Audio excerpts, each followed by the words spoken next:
What is good? It is your boy Pablo Gray, and we are back with another reaction video.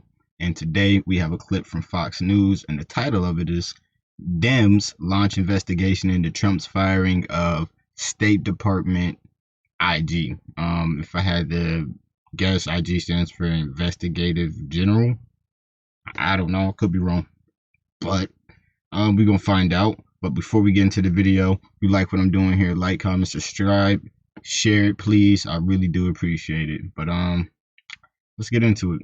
They went after these people viciously, all because they wanted to hurt the President of the United States. They figure they'll either hurt him or they'll take him out. That would be the ideal. And hopefully the people involved are going to pay a big price, because it should never be allowed to happen again. Hold on. Let's wind that back. Let's hear what this nigga said. All because they wanted to hurt the President of the United States. They figure they'll either hurt him or they'll take him out. That would be the ideal.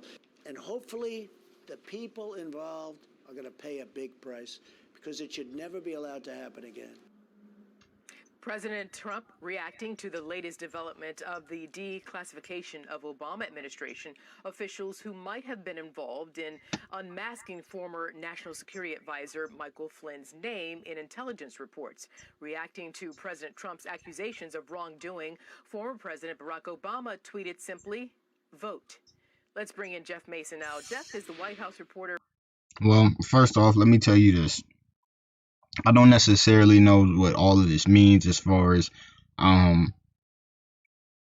what this might lead to, as far as like someone being found responsible or something for something. I'm not sure, but it's just pretty spicy. So let's get into it. For Reuters. I am going to get to that in a moment, Jeff, but I want to start here. David Smutt reporting that the House Foreign Affairs Committee, as well as a Senate committee, have launched an investigation into President Trump's late-night firing of Steve Linick, who was the Inspector General for the State Department. In fact, department officials have acknowledged that Secretary Pompeo urged the firing. Where might this be heading? Well, I can confirm that last piece that you said, Arthel. I was in touch with some White House officials earlier as well, and one of them said Secretary Pompeo recommended this move, and the president. I guess what's important is figuring out what an inspector general does. About the reasoning for the president's late Friday night decision to fire this inspector general. As far as where it's leading, I mean, I think it's clear that Democrats in Congress want to investigate this and get to the bottom of what Speaker Pelosi has called a pattern of retaliation by President Trump and his White House.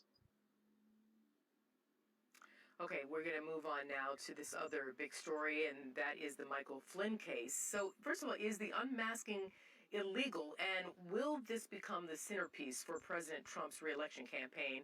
And if it's going to become that, how will he frame it, and will it work? Take it away, Jeff. Sure. Well, to the first question, all right. So, I'm sorry, I should have been paused it, but let's get into it. So, what an inspector general does, I'm on the National Archives, archives.gov. The Office of Inspector General, the goals of the Office of Inspector General are to improve the economy, effectiveness, and efficiency of NARA operations, to detect and prevent waste, fraud, and abuse and mismanagement.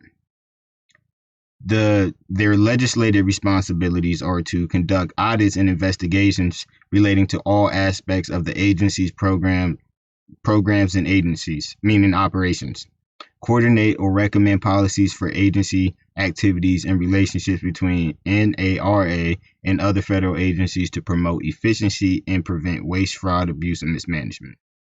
So there's more, but I'm not going to go into it. Just from that, you can say whoever this guy was, his responsibility was to investigate other agencies and make sure that they're doing what they're supposed to do, and if not, to make people responsible and hold people accountable, and to also basically to create laws and policies in place to basically to regulate these agencies, such as the FBI or the CIA or the CDC, or what's the people that control the internet and radio? You know what I'm talking about. But that guy was fired by Trump. But back to what these people were saying. Not illegal. It is. I mean, it is done, and the Trump administration has done it as well. I was reading today that they have done it more than 1,000 times, and it is allowed. And there were officials in the Obama administration who were allowed to do that. That doesn't mean that there's not going to be a debate, as there obviously is right now, over whether it was right or the right thing to do. But that's to your first question. As to whether or not it becomes the centerpiece of his campaign, I don't think it'll be the center. All right, so I guess what I'm getting from this is, I'm going off these clips down here, is that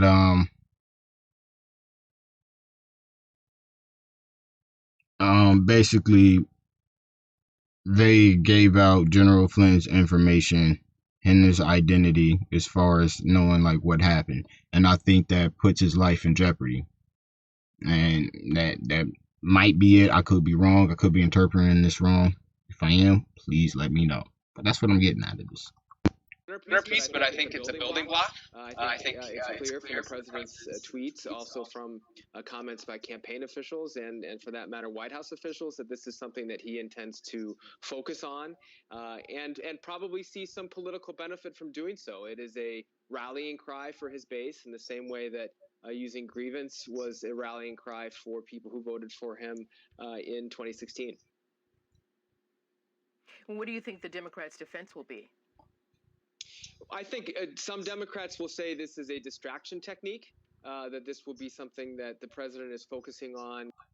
Okay, let's say it is a distraction technique. What isn't a distraction technique right now? Let's be honest. And usually when someone's saying like, you know, you only doing this to start some shit, usually the people who say that is somebody who actually started some shit. Just saying, that's from personal experience. In an effort to have people look at that instead of looking at his response to the coronavirus. That said, and this sort of goes to your previous question as well, I don't think the president is going to run away from his response to the coronavirus during this campaign. I don't think he can, number one. And number two, he has been portraying it as a huge success. Now, Democrats obviously don't see it that way, and Vice President Biden, the presumptive nominee, is going to, and already has, be very critical of that response. But what the president has to do, and for that matter, what Vice President Biden has to do in order to win the election in November, is ensure or assure people that he is the best person to restore the economy. Good luck with that, Joe. And to keep them safe, both from this virus and from other threats to their safety and their health. And the president is going to argue, and already has. Listen, I'm gonna just say it like this, man. It ain't really no candidates that I would totally vote for, to be real with you. But I know for a fact I would not be voting for no Joe Biden. Would you let Joe Biden around your kids? That's all I want to know. Would you trust Joe Biden with your kids for 30 minutes or an hour? Just to, run to the store real quick. If he was the president, would you trust this man? Just fuck it. Not even if he's right now. Just who he is right now. Would you trust your kids around this man for 30 minutes to an hour by themselves? Just him and your kids to babysit while you run to the store or something? Probably not. Let's be real. Not saying you would do the same with Trump, but I'm just saying, dog. Joe got some history. Started arguing that he brought the economy to the heights that it was at the beginning of this year, and that he's the right person to do it again. Right, and then of course, you have the points that you're making, and it really comes down to the American people. If they're going to care more about the Michael Flynn case, or do they care about how much the coronavirus pandemic has changed their lives? It's going to get down to that. What do you think? For sure. Well, I mean, I think it's hard to. Well, listen, I'm not even going to play the rest of the video because it probably doesn't matter. But right there, what she said, I think both are important. It would be foolish to neglect one thing because something else is deemed more important, but you just can't put shit on the back burner forever. Um, us as human beings, we learn to do things at the same time. We know how to multitask. That's just it's programmed in our DNA. We can handle that load. We can handling the coronavirus and also going through proper court proceedings the proper way. I think we can do that. Um, I would definitely like to see what happens. I ain't even gonna lie, man. My mind is on this motherfucking deep state video I'm about to do. Cause man, do I got a video for y'all? John Hopkins University, Bloomberg. Anyway, that's really I guess all I got to say, man. I want to see what happens. Let's see what because I don't know too much about this story. I'm still gathering as much information as I can as days go by. And as I learn, I'm gonna let you know. But other than that, that's all I got to say. You like what I'm doing here? Find this valuable, like my reaction videos, entertaining, like, comment, subscribe, and share. I appreciate it.